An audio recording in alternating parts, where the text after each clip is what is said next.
सेठ सूरजमल की गिनती नगर के सबसे धनवान लोगों में होती थी। सेठ जी बड़े ही धर्म कर्म करने वाले आदमी थे। सेठ जी के कोई संतान नहीं थी और ना ही कभी सेठ और सेठानी ने कोई बच्चा गोद लेने के बारे में सोचा। परंतु सेठानी को औलाद की कमी बहुत महसूस होती थी। सेठानी का मन बहलाने के लिए सेठ जी तरह तरह के पशु पक्षी पालते रहते थे। उनके आलीशान घर के आंगन में मोर, तीतर, कबूतर सब थे। उनके पास एक तोता भी था। ये तोता बहुत ही खास था क्योंकि ये इंसानों की तरह बोल सकता था। वो सेठ सेठानी से बातें करता था। सेठ ने उस तोते को पिंजरे में डालकर अपने घर के अंदर रखा हुआ था।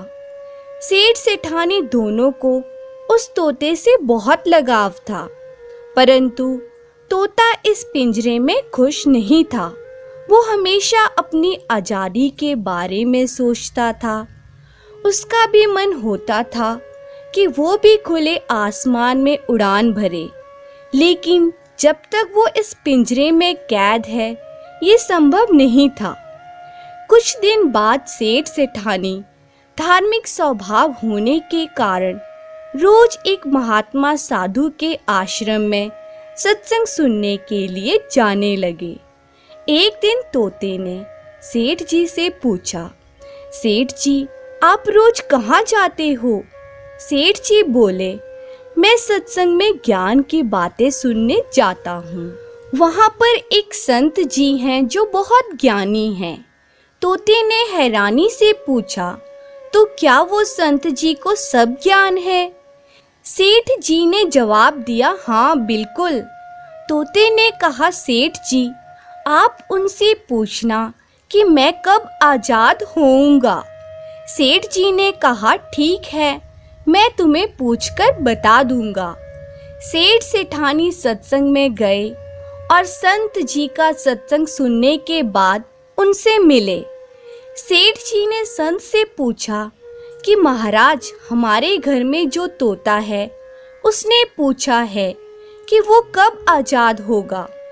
संत जी ने जब ये सुना तो सुनते ही बेहोश होकर गिर गए। सेठ सेठानी घबरा गए कि उनके प्रश्न की वजह से संत जी की ये हालत हो गई। वो चुपचाप वहां से निकल गए। घर पहुंचते ही तोते ने सेठ जी से पूछा कि संत जी ने क्या कहा। सेठ जी बोले, तोते तेरी किस्मत ही खराब है। तेरी आज़ादी के बारे में पूछते ही वो संत बेहोश हो गए। तोते ने कहा, कोई बात नहीं सेठ जी, जैसे प्रभु की इच्छा।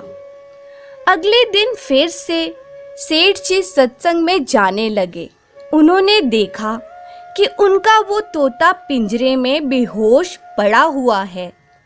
सेठ जी को लगा कि दुख के कारण तोता मर गया है और जैसे ही सेठ जी ने उसे पिंजरे से बाहर निकाला वो तोता फुर्र से उड़ गया। तोते के उड़ जाने का सेठ और सेठानी को बहुत दुख हुआ। फिर भी वो सत्संग में पहुँचे। वहाँ पहुँचते ही संत जी ने सेठ से कहा कि कल तुम जिस तोते के बारे में पूछ रहे थे वो कहाँ है? सेठ जी कहते हैं, हाँ महाराज, आज सुबह सुबह वो जानबूझकर बेहोश हो गया। मैंने समझा कि वो मर गया है और जैसे ही मैंने उसे पिंजरे से निकाला वो उड़ गया। तब संत ने सेठ जी से कहा कि देखो, तुम इतने समय से सत्संग सुन रहे हो, फिर भी आज तक इस संसार की माया के पिंजरे में फंसे हुए हो और वो तोता बिना सत्संग में आए मेरा एक इशारा समझ गया और आज़ाद हो गया। तो दोस्तों, ये कहानी हमें सिखाती है कि बहुत से लोग ज्ञान की बातें सुनते तो बहुत हैं, लेकिन उन पर कभी अमल नहीं करते। हम व्हाट्सएप, फेसबुक पर बहुत अच्छे विचार शेयर करते हैं, लेकिन उन सुविचारों को असल जीवन में लागू नहीं करते। ठीक उस सेठ जी की तरह। दूसरी तरफ जो अच्छे विचारों को जानकर उन्हें अपने जीवन में अपनाते हैं, वही समझदार और बुद्धिमान हैं, ठीक उस तोते की तरह। अपना कीमती समय देने के लिए धन्यवाद।